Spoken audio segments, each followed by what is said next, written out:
Estudantes do sexto ano BCD da Escola Elza Miguel. Galera, essa semana, nossa aulinha, a gente vai ver algumas civilizações na Idade Antiga. Lembra que a gente está falando de civilização da Idade Antiga? Egípcios, os mesopotâmicos, não é? Vamos ver aqui uma civilização asiática, duas aqui no caso, e uma africana, para a gente sair daquelas mesmas civilizações que a gente encontra em todo lugar. Vamos lá? Vamos dar uma olhada rapidinho? Vou falar aqui rápido dos fenícios. Isso, os fenícios que se localizavam na Ásia. Olha ali a setinha mostrando a localização dos fenícios. Os fenícios eles ficavam entre o mar Mediterrâneo e uma cadeia de montanhas. Os fenícios serão uma civilização que, aprendendo a navegar com o oceano, serão grandes comerciantes marítimos. Eles vão fazer comércio em toda a região do Mesopotâmio, do Mar Mediterrâneo, levando produtos da África para a Ásia, da Ásia para a Europa, da Europa para a África. Os fenícios, eles se localizavam onde hoje é o Líbano, sim, é o país Líbano, aí é a bandeira do Líbano, o cedro, não é? Eles plantavam o cedro e utilizavam a madeira para construir embarcações, não é? Então você tem na sociedade fenícia, conhecido como os povos dos mares, você tem nessa sociedade fenícia quem controlava justamente os grandes navegadores marítimos. O poder político na Fenícia era a talassocracia, o poder exercido nas mãos dos grandes navegadores. Isso mesmo, quem controlava a política das cidades-estados fenícias eram os grandes comerciantes.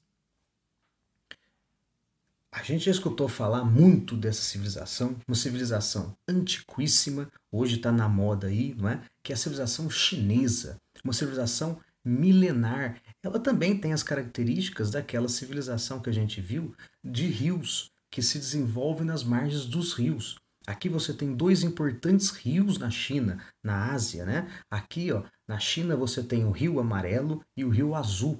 E você vai ter aí, utilizando técnicas de irrigação, o desenvolvimento da civilização chinesa. Eu vou falar aqui muito rapidinho sobre essa civilização, o Rio Amarelo, o Rio Azul, né? E essa civilização você vai ter várias aldeias, vários grupos, e depois um grande imperador unifica esses territórios. Você vai ter na China imperial, uma China imperial com várias dinastias, isso mesmo. Aqui eu vou mostrar apenas a primeira, a dinastia Qin, que é onde vem o nome do país, não é? Aqui o primeiro imperador chinês, Qin Shi Huangdi, né? Ele vai organizar o Império Chinês com a construção de estradas, com a unificação de pesos e medidas, as mesmas medidas, a moeda chinesa, a escrita chinesa, as leis chinesas, a religião chinesa. Ele vai organizar o Império Chinês e ele vai fazer uma construção muito famosa, né, para defender a China das invasões dos bárbaros, dos selvagens ao norte. Ele vai construir a famosa muralha da China, né, com milhares de quilômetros, e uma construção que durou centenas de anos, certo? A muralha da China. Então, pense bem, não existe apenas Egito, Grécia, você tem no mundo inteiro civilizações correndo no mesmo tempo.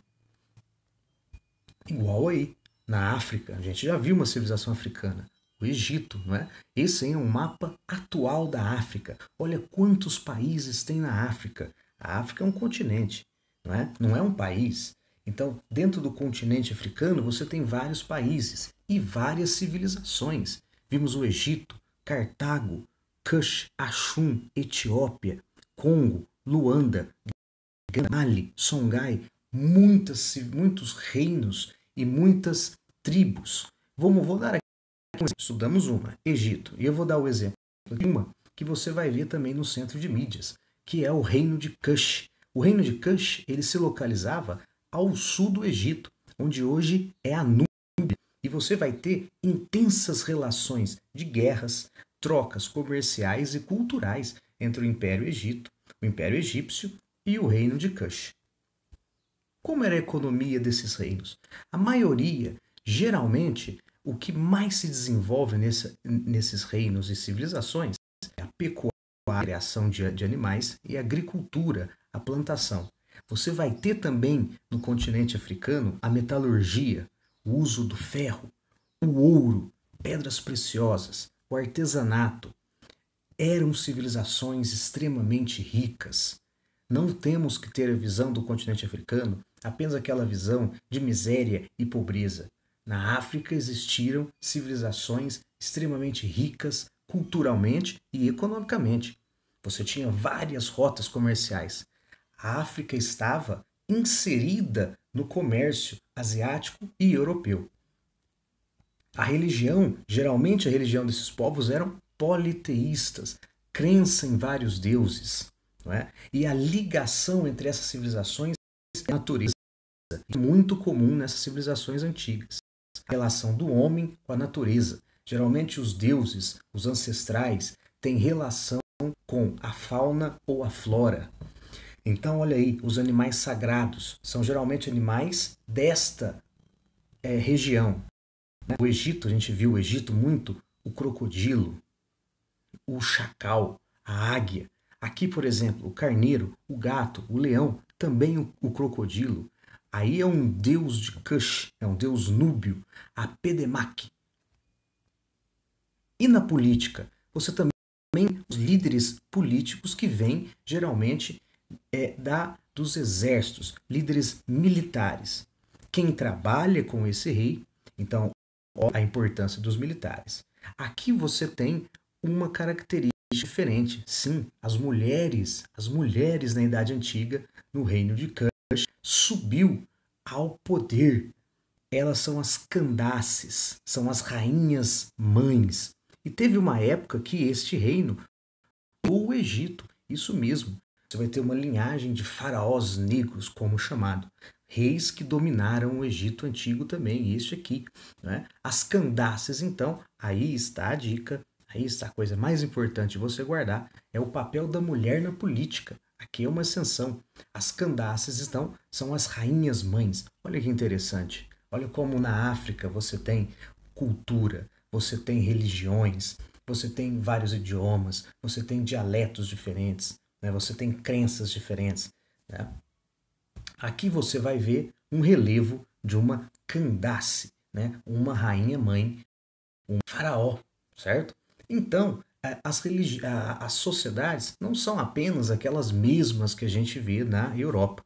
Você tem várias outras sociedades que não estudamos na escola, tanto na América, como na África, como na Ásia. Ok? Essa aulinha fica por hoje, fica só isso. Muito obrigado, até a próxima aula.